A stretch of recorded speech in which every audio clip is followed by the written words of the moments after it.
Hi there. Hey, Pam. Hello, Amanda. How are you? I'm very good today. It's a lovely day and glad we're here doing another taping. Absolutely. And today we are going to tackle sibling relationships and how they change over the years. It's a bit of a weighty topic. So instead of coffee, we're going to have a little wine. So I'm going to pour some for Pam. I don't know if alcohol and siblings mix or not. Moderation in both. Moderation with your siblings. Okay, Siblings moderation and with alcohol. siblings, lots of wine. There you go. Okay, cheers. All right. Okay, so what we wanted to dive into here essentially is where we're at in our sibling relationships. And what's interesting is Pam and I both fall in the same strata of siblings. So we're both the youngest. Yes. And we both have older siblings. Yes. They're gonna hate that, but sorry guys. You're older, not several just older. years older. Older. In my case, I'm the youngest of three. I have two older sisters, and they are several years older than me. So I kind of felt like I grew up like an only child. And Pam? Very similar. I have an older sister, an older brother, but again, there's quite a difference. They're close together. I am very much down at the end. Yeah. So really, by the time I have a lot of memories, they're already doing their own thing and indeed out of the house very shortly thereafter. So yes, my experiences, I think, are much more akin to an only child than what I hear about people who had closer in age. Yeah, exactly. And I'm the same. Both my sisters are like 18 months apart. What's interesting is they're 18 months apart. They're both pretty short. They're also not going to like that. And I am like pretty tall and quite a bit younger. Anyway.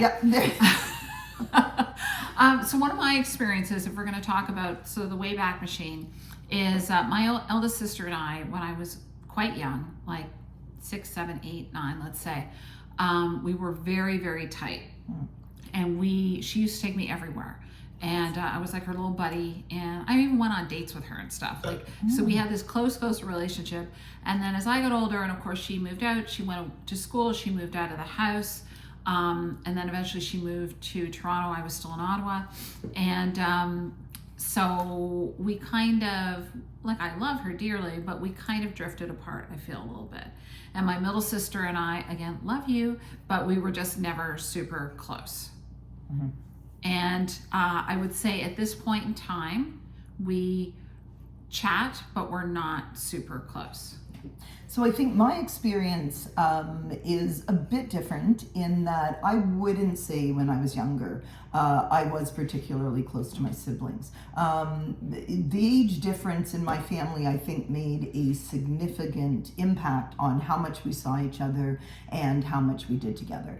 And I think, as we discussed earlier, I think also the parenting style that I grew up with very much was focused on the fact that, I, as a younger sibling, was not in any way, my older siblings were in no way responsible for me. So, we taught my older siblings were not asked to babysit. My older siblings were not asked to do things with me. They were left to live their lives. I was left to live mine. Yeah. And so there wasn't any of that kind of anybody feeling responsible for me. Now, of the two, I think just because of their personalities and how much similar personalities are, my brother and I would have been closer. My brother was a great guy to do things with. He was sporty, I was sporty, we had more in common.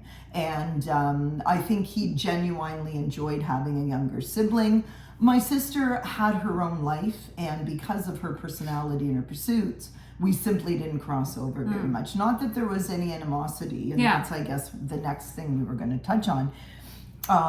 Maybe I'll just go into that, is that I think both you and I have this feeling that there was not, as younger children, any sort of sibling rivalry. Yeah, it was exactly. There wasn't anywhere you could compare because of our ages, because of our interests, or anything else. And my parents had no interest in doing that. I have to give them kudos for never making me feel like there was a comparison, that what went on with my siblings detracted from what went on with me. I mean, my life was very different. I didn't have the same family life I think my siblings did. But that was a product just of the age and the number of people around. It Yes. was in no way anything my parents were consciously or not consciously doing. Yes, yes. And of course, I think the time that we grew up, the touchy-feely parents that we both are, Yeah. we did not grow up Did with not. that. So No. it really didn't No. matter if you No. felt a type of way. Think Victorian England. Think Victorian England. Oh, Without the nanny. you're So there sad? wasn't anybody around. You didn't even have the nanny. You're sad, go to your There room you for go. 5 days. See how you like, see how sad you are after that. But Yes. one of the things we wanted to touch on was how you navigate things as time goes on, because we've both lost people in our family, and that does kind of change things with your siblings. You have a particular instance that we'll touch on, Yep. Pam. Yep. And for me, the big turning point was the loss of my mother a few years ago. And we all kind of rallied. We came together during COVID. That was a bit tricky. And a lot of it was on me, just because I was the only one that could travel to her to kind of take care of things, look after things. I strapped on trying to deal with doctors and stuff, which we all did eventually. And it was a trying time, but it did bring us closer. Unfortunately, it didn't continue. So we are in touch from time to time. They both live in the States, so it's not like we're close, but it's still an outstanding issue for me. I wish we could be closer. And again, that's something we'll touch on again.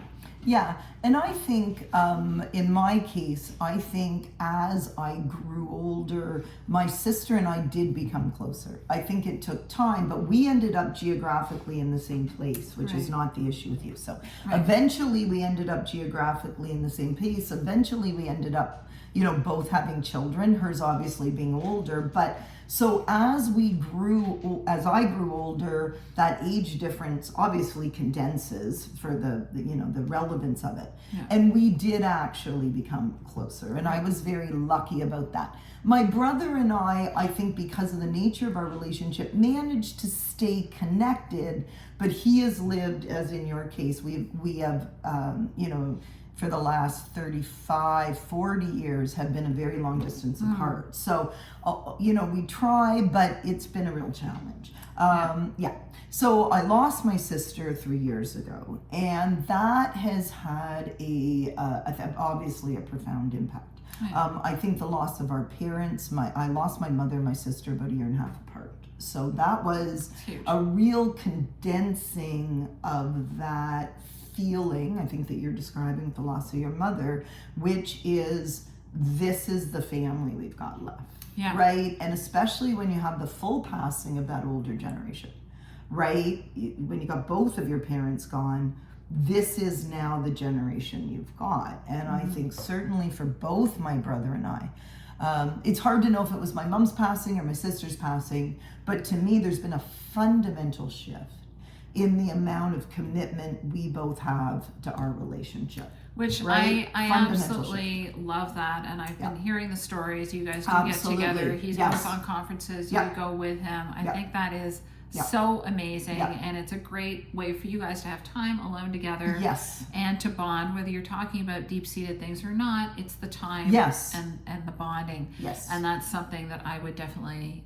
love to have with my sisters, and hope that we can organize something like that in the future. But it's trying to, we were talking about this yesterday, trying to figure out a way to deal with these issues. I know in my situation where I kind of don't have resolution is, do I kind of put things that bothered me in the past, and I'm sure that bothered them about me, do we put those things aside and just try and be friends and move forward? I know my partner Graham talks about that. He's like, people that he's related to, that he has contact with or not a lot of contact with, just to have good friendships. And I think that's very mature and grown up. Yes. And I'm trying to be more mature about this stuff. Yes. But that's something that we're going to delve into, because we're going to do 2 parts to this episode, because it is quite meaty.